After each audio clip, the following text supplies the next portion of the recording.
Sorry. 네. 가이 스탠딩 교수님 그리고 이승윤 교수님께 다시 한번 박수 부탁드립니다. 좋습니다.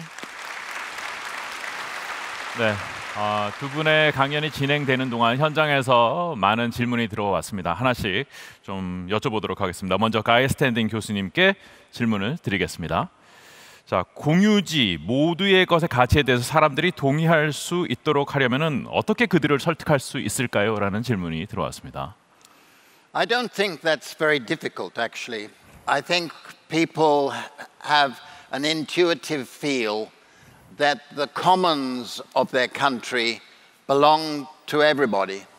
We think of the land, we think of the sea, we think of the seabed, we think of the air, we think of the natural resources. They all belong to all of us. And they've always done that. And the responsibility of government is to be a steward, a trustee, to preserve the value of the commons.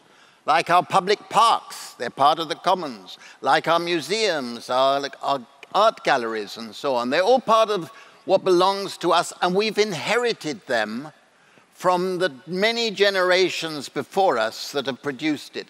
So I don't think it's very difficult to get people to understand the value of the commons. And I think that's an international trend. 네, 알겠습니다. 자, 그러면 이번에는 이승윤 교수님께 질문을 전해드리도록 하겠습니다. 한국의 프레카리아트 노동자들은 어떤 사람들이고 누구를 말하는 건가요? 높은 정도의 액화 노동과 낮은 제도적 정합성의 교차점에 있는 노동자들이 예를 들어주시면 이해하는 데 도움이 될 것 같습니다라는 질문이 들어왔습니다. 네, 아까 제가 그 발표에서 말씀드린 두 가지 집단 중에서 마지막, 그러니까 높은 정도의 액화 정도 와 제도적 정확성이 아주 낮은 경우인데, 대표적인 예가 지금 현재 플랫폼 노동자, 네. 프리랜서 노동자분들이 될 수 있겠습니다.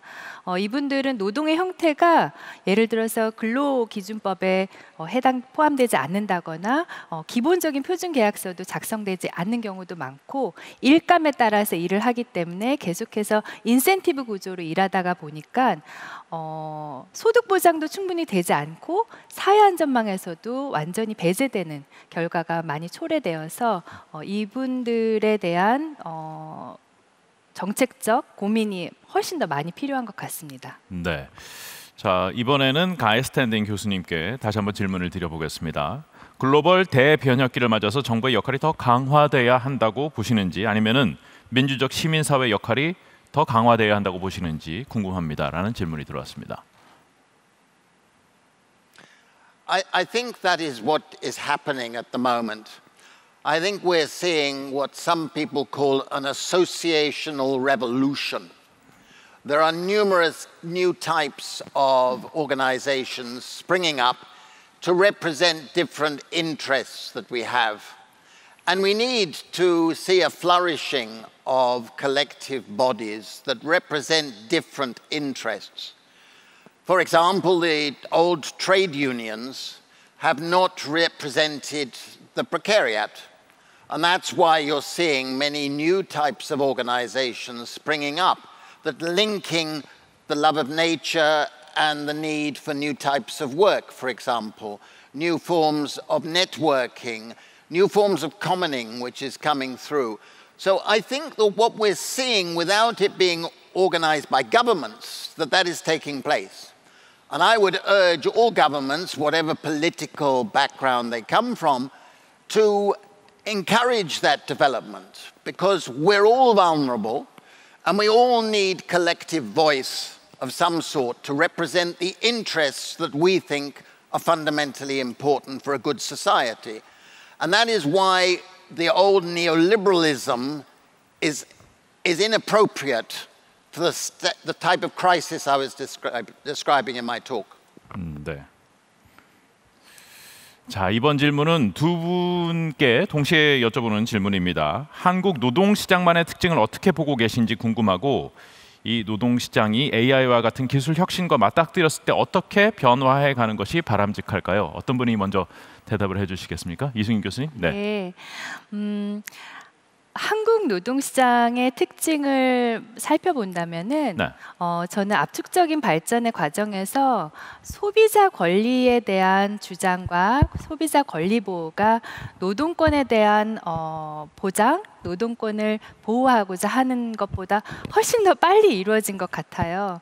그래서 우리가 소비자 권리를 주장하는 것만큼 네. 노동자의 권리라든가 노동권도 충분히 같이 주장하고 보호해 줄 수 있어야 되는데 그렇지 못하지 않았나 하는 게 우려가 있고, 그 상황에서 이제 AI가 전면적으로 도입되는, 디지털이 전면적으로 이제 확산되는 시대에서는 제가 생각하는, 우리가 바라는 미래는 이 AI가 누구를 위해 이루어온 것인가, 정말 공동체를 위해 이루어온 것인가, 여기에서 정말 기회도 많고 여러 가지 혁신을 통한 경제 성장의 기회도 있겠지만 우리가 놓치고 있는 사람을 위한 AI 기술 발전에서 이 사람은 누구를 의미하는 것인가, 모두를 의미하는 것인가, 일하고 있는 불안정 노동자도 이 안에 포함되어 있는가, 이런 어떤 인간적인 기술 개발이 꼭 필요하다고 생각합니다. 네. I get many emails from Koreans because my book, The Precariat, has been translated into Korean and 23 other languages. So I get emails from many people from around the world. And from Koreans, as much as anywhere else, the main issues are a feeling of stress, a feeling of mental pressure that verges on the suicidal in many cases, a feeling that they don't have rights and that they are dependent on discretionary decision-making by figures in authority. Parents, landlords, bureaucrats, employers. And that's not a dignified way of living. And this sense of not having rights and being a supplicant is what the original meaning of precarious, going back to Latin, what it meant in Latin was to obtain by prayer. And that's how many people in the precariat feel today. And that is unnecessary, undignified, and the politicians have not been addressing that. But millions of people are suffering from those feelings. 네. 자, 이번 질문도 두 분께 동시에 드리는 질문입니다. 프레카리아트, 액화 노동자가 마주한 위협의 주된 가해자로 정부와 제도를 짚어주셨는데, 한국 사회에서 이들이 마주하는 또 다른 위협은 다른 계층들의 혐오입니다. 제도뿐 아니라 시민사회에서도 이들을 받아들일 준비가 필요할 것 같은데, 이에 대한 두 분의 생각도 궁금합니다. 이수인 교수님 먼저 대답해 주시겠어요? 좀 어려운 질문 같은데요. 네. 일단 가해자가 정부와 정책 결정자인가라고 했을 땐 저는 아니라고 생각해요.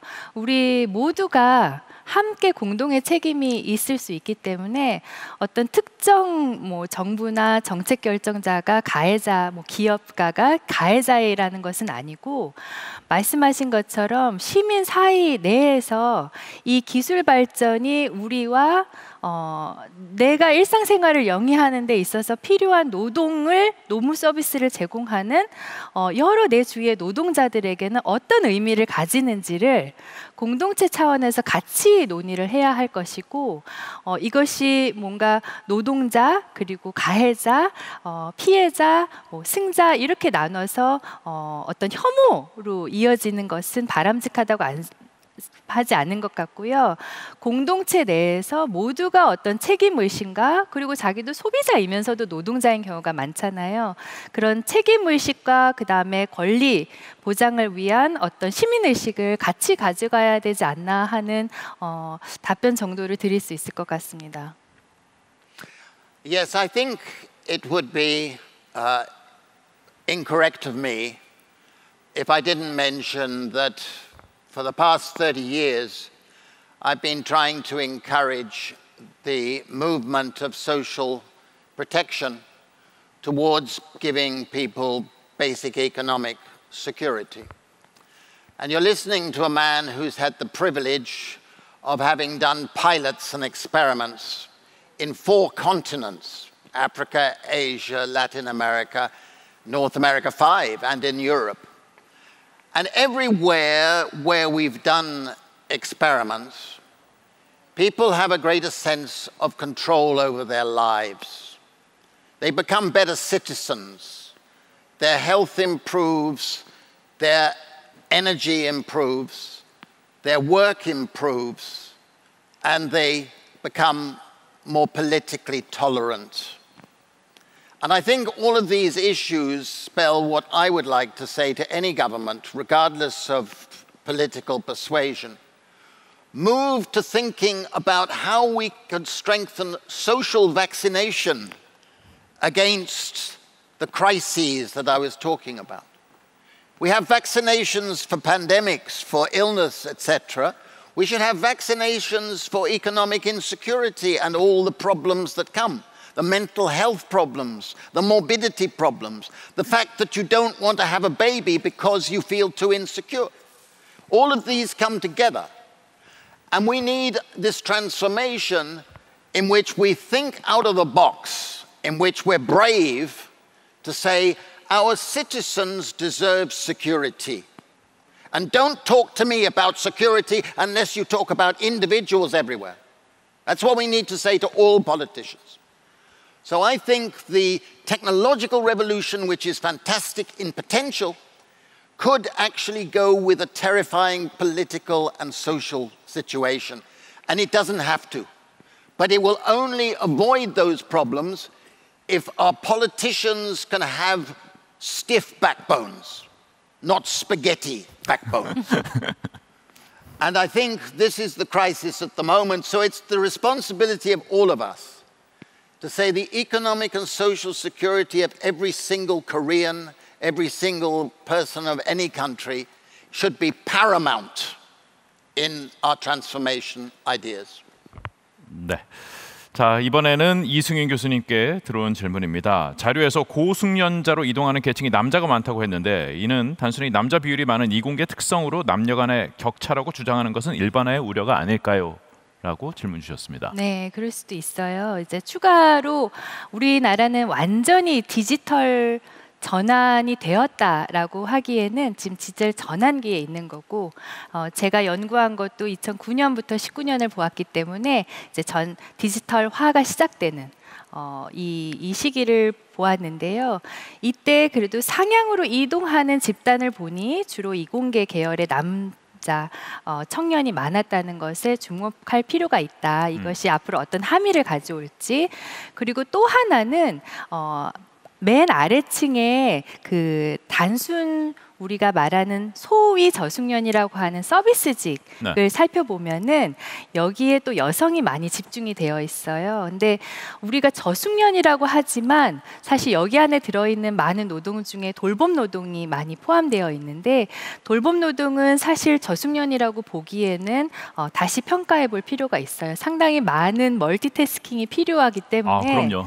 네, 그렇기 때문에 이러한 숙련도 다시 재평가될 필요가 있는데, AI를 통해서 이들의 생산성이 향상되어서 자동적으로 임금이 상향될 거라고 기대하기는 어렵기 때문에 이 부분에 대한 어떤 공공성이라든가 임금 보장이라든가 일자리에 대한 어떤 질을 개선하기 위한 노력도 함께 필요하다고 생각이 되어요.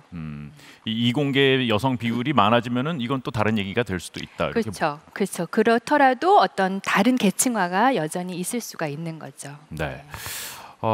자, 마지막 질문이 되겠습니다. 이것도 두 분께 동시에 드리는 질문입니다.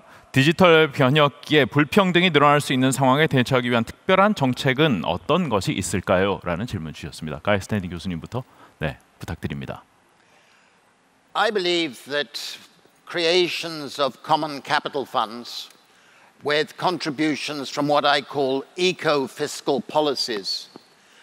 If you build up a fund, the classic example is the Norwegian pension fund, which takes royalties from oil and gas, but you can take it from any commons that is being depleted and used, particularly from the sea and from the air, and you build up the fund, And that as the fund grows, you can pay out common dividends to every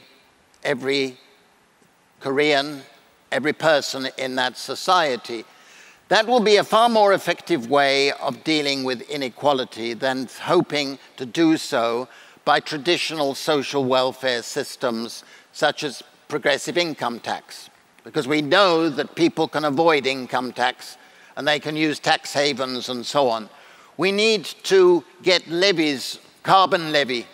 We need levies on those who are polluting. We will not get net zero unless we have a big carbon levy, a carbon tax.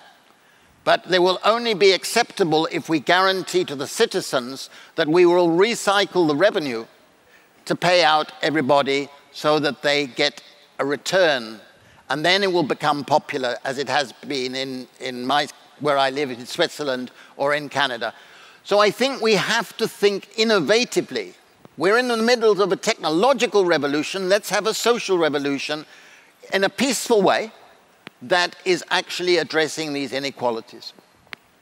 네. 저는 짧게 말씀드리자면은 방금 어떤 공유부를 함께 배당받는 방법에 대해서도 말씀을 하셨는데 좀 더 구체적인 사회정책을 얘기하자면 이제는 어떤 종류의 숙련을 얼만큼 보유하고 있는가가 계층화, 불평등의 나를 어디에 위치하게 되게 하는지의 중요한 요소가 되기 때문에 어떤 직업 훈련과 교육을 받는가 여기에 대해서 많은 사람들이 같이 접근성을 가질 수 있는가. 아까 그 가이스탠딩 교수님께서 강연에서 교육의 탈상품화를 말씀하셨는데 이 교육과 직업 훈련에 모든 사람들이 그러니까 어느 정도의 공공성이 확보되어서 차별 없이 접근하여서 숙련을 습득할 수 있도록 하는 게 매우 중요하고 마지막으로 한 가지는 기술 발전과 무관하게도 매우 중요한 노동이